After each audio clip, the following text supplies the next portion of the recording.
Well, hello again, YouTube. It's Petey Two Finger. And today I wanted to talk about my theory that the golden age of resale shopping is over. So I live 15 or so, I think it's 17 miles west of the Loop. So if you look at Chicago, like about the midpoint of Chicago, kind of bulges out from that Lake Michigan. You know, there's Lakeshore Drive comes down along Lake Michigan from north to south. It's pretty much a straight shot. And then there's this elliptical shape that's known as Chicago. So if you go to like about the midpoint or maybe a little bit north and go straight west, 15, 20 miles, this area is, that's where I live. And the area around me, like, we're kind of surrounded by either rich areas or what I would call a boom town. So more earlier, in like the 70s, Bolingbrook was a boom town. A lot of lower cost housing, so minority and blue collar people were moving into Bolingbrook and raising their families there. And then Naperville was like a little bit more of a upper crust kind of yuppie. I don't know. Naperville, it's always like when someone went nuts and the fire trucks and the ambulances and the police show up at this home. It's always in Naperville. So say what you like. Burr Ridge is just to the southeast of us, and this is I remember hearing Burr Ridge mentioned on the Tonight Show with Jay Leno. They had done a survey, and it was the richest city per capita. So meaning smaller population, but big money. So not a real lot of people living there, but the people that live there are loaded. Okay, and what this means, what this means for me, my parasitic lifestyle would be the quality of the merchandise at the resale stores is exceptional. Okay, so if you go south an hour and a half, and you go to the resale store, prepare to be depressed. You will only find really worn out clothing, broken and filthy children's toys, and a lot of like Go cups, like stuff that should be thrown away that people have saved and then ended up taking it in to upcycle it. So going back, 20 years, 25 years ago, I only remember a couple Goodwill stores, and you would go in there and they would be clothes, and then they would have a lot of pots and pans. They weren't yet getting into electronics and housewares. But because see, when I go resale shopping, I don't look at clothes. I might go through the shoes. I look for Vans. Vans is a type of shoe that doesn't have laces in it. Although somewhere along the lines, Vans decided it would be a good idea to start making lace shoes, and they're apparently unbelievably popular with people.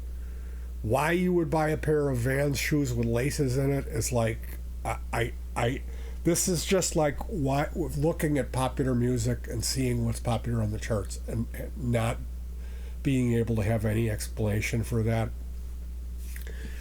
But ultimately, there was a golden era where there was a Goodwill on every other street corner, and in my area they were packed with reasonably good quality merchandise. Meaning if you went out and you hit 3 or 4 Goodwills, you could find what you needed. You might spend $30 or $40 at all 4 of those stores, but you would come home with a carload full of stuff. And that is like, this is going back to when Goodwill was worth your time.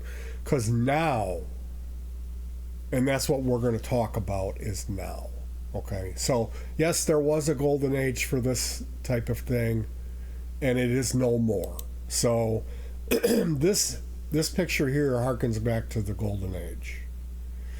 Goodwill had these colored, was a color system, and these price tags, little square colored. Here's a mint green one, and this is no more. This does not exist anymore. This is history, and that's what we're here to talk about. So they had this colors of the week system. This might not be accurate from it. I don't remember a purple tag, but they had different color tags, and when that color would come back up again, meaning it had been on the floor for a month and no one had bought it, they would automatically go to half price. And this was a brilliant system. Brilliant system. Brilliant. This was what made Goodwill great. Goodwill, they let you bring things back. You used to be able to buy a used stereo, take it home, see if you could clean it up and fix it, and if you couldn't, you could bring it back and get store credit. Absolutely brilliant system. And this is all in the past. It's all gone. This is what's replaced it. Okay? When we come back from Goodwill, let's say we've bought 6 items. It'll take us about an hour of using heat guns, using solvents, using naphtha, using 90% alcohol, and using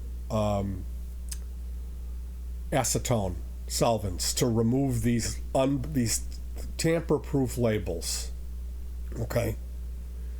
And also gone is the 99 cents. And as you can see here, this is a huge problem at Goodwill, is them getting stuff that was sold at the dollar store. And now the minimum price is no longer 99 cents for an item at Goodwill. It's $2.99. So if you find an item that was sold at the dollar store, and believe me, there's a lot of dollar store items at Goodwill, you're going to pay 3 times the sticker price. So why would anyone ever go to Goodwill? Okay? And as time passed, you started seeing these people who were they were Goodwill shopping because they had a YouTube channel, and they were also eBayers, and they were reselling stuff, and they would have their phones out. They're looking up items in the Goodwill to try to resell them. And these are the people, there's not a lot of them, but they're there every day. They come back, and they're usually only there in the morning. And these people have ruined it. Okay? So when I see people like this at the Goodwill store, I do not move out of their way. I will do my best to block them. Goodwill has stopped selling wires. They're no longer selling wires. Any of the items that they see that they might have value to, they have an online auction site called shopgoodwill.com, and that stuff immediately goes to the online auction. And the wires, they figured out they've got some kind of bean counters come in, and they've ruined Goodwill because they don't sell wire anymore, and they also don't sell power supplies. This stuff goes into a bin, and they've got a truck coming to pick it up. So the golden age of Goodwill is over. I never again, Goodwill, am I going to be spending money at your establishment like I used to. And if they don't wise up and make some changes here, Goodwill is going to be going bye-bye. It's going to be going goodbye. And it's a shame because they came to be they flourished when they were running it responsibly. And I'm guessing they were also making a profit.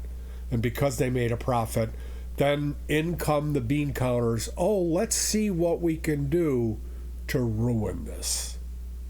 Let's see what we can do to squeeze blood out of the turnip that is the blue collar community in America. They're surviving people that are living paycheck to paycheck. That this is their only answer for them. They can't afford to shop at Target. They can't afford to shop at Walmart. They have to go to Goodwill. And now Goodwill has been turned into something that's even worse than Target and worse than Walmart. And what kind of moron are you going to find in here shopping is what I'd like to know. That's what I'd like to know. What kind of an idiot is going to waste their time when you can get new stuff for a third of the price? So, Goodwill, good riddance.